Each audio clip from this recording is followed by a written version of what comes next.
Metodologjia që e kemi përdorur për këtë raport, kemi analizu planifikimet e prokurimit të gjitha ministrive dhe i kemi analizu të gjitha aktivitetet e prokurimit të cilat janë inicu përmes formularit B05 apo siç njihet formulari njoftimi për kontroll.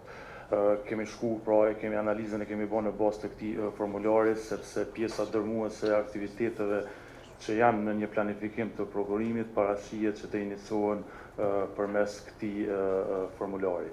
Periudha jonë monitoruese është nga data 1 janar deri në datën 30 qershor. Pra, të gjitha aktivitetet të cilat i kanë inicu ministritë nga periudha 1 janar deri me 30 qershor 2026. Gjatë kësaj periudhe ka edhe aktivitetet të tjera të cilat i kanë zhvilluar ministritë dhe zyra e kryeministrit, por ato i takojnë aktiviteteve të cilat janë inicu në vitet paraprake. Pra, të jemi më të qartë, analiza jonë fokusohet vetëm për aktivitetet që janë inicu në periudhën 1 janar 30 qershor 2026. Planifikimi i prokurimit, po thojmë, është unë e them pak në shprehje popullore, është temeli, sikur të temeli në shtëpi. Nëse bazamentin në një shtëpi e bën të keq një ndërtesë, një tërmet prej 3-4 ballëve ka me dëmtu. Themeli një procesit prokurimit publik është planifikimi i prokurimit publik.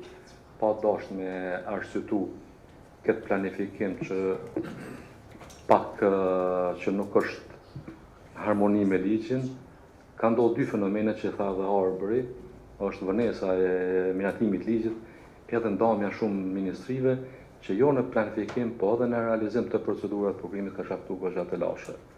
Ka shembuj që besoj që nuk e keni vrejt ose nuk e keni pas targetin ju, ku institucionet caktuar kanë filluar ta marrë Ministria e Arsimit, Kulturës, një procedurë të prokurimit, ndërsa rrugës ka qenë në vlerësim, rrugës kanë ndryshuar procesi, projekti mjetet financiare në bartë në Ministrinë, po thojmë të Kulturës, ndërsa kjo sportit ka gjithë aktivitetin e prokurimit, është problemi që me bëu me këto çështje. Raporti ka emrin prokurimit që mbetet në plan. Fatkeqësisht, prokurimi ka mbetë në plan jo vetëm në planifikim të prokurimeve, po edhe në avansimin e vetë prokurimit, edhe me vitet të tana, domethënë reforma në prokurimin publik ka mbetë në planet e qeverisë, po e cila ende nuk është realizuar, që është kogja na tregon se sa kemë seriozitet për me marrë për bazë avansimin, përmirësimin e një prej fushave më kritike në gjithë operacionet qeveritare. Pse po them më kritikën? Prokurimi publik nuk është birokraci. Prokurimi publik është ajo fusha që apo aktiviteti publik që prek drejt për drejti jetën e qytetarit.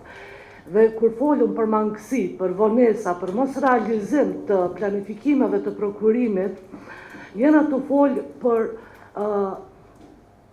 për mos adresimin apo mungesën e efikasitetit dhe eficiencës qeveritare për me i përmbush nevojat e qytetarëve.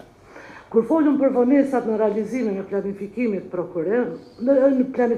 prokurimit, përveç asaj më të thjeshtës birokratikës që është djegja e buxhetit, se buxheti që nuk shfryzohet nuk mundet veç më realoku hajt, po de facto nuk mundet më shfryzu deri vitin e ardhshëm. Ajo djegje e buxhetit neve na bjen deri te problemi i uljes të qarkullimit financiar në treg. Qarkullimi prej 1 miliardësh në tregun e Kosovës është një ndihmes, është një shtytje shumë e madhe për bizneset. Mos harrojna, janë bizneset ato që kryejnë vlerën e punës, janë bizneset ato që paguajnë numrin më të lartë të taksave, kështu që kur na e ndalim këtë pjesë buxhetit, na në mënyrë indirekte jena ato e dëmtuar dhe vetën si qeveri, si shtet, për shkak që jena ato i ndal një pjesë kogja të konsiderueshme të hyrave indirekte përmes taksave. Përtej asaj, kemi uljen e performancës të institucioneve. Kur nuk e realizon një planifikim të prokurimit, normal, institucionet nuk kanë i pas mjetet, nuk kanë i pas mundësitë e veta për me kry punën edhe atë që shdohet, nuk kanë me rri me i kry planifikimet apo premtimet publike dhe politike që janë bo për infrastrukturë, për avancimet të mirëqenies e tjera që respektivisht ndikon edhe në uljen e besimit në institucione.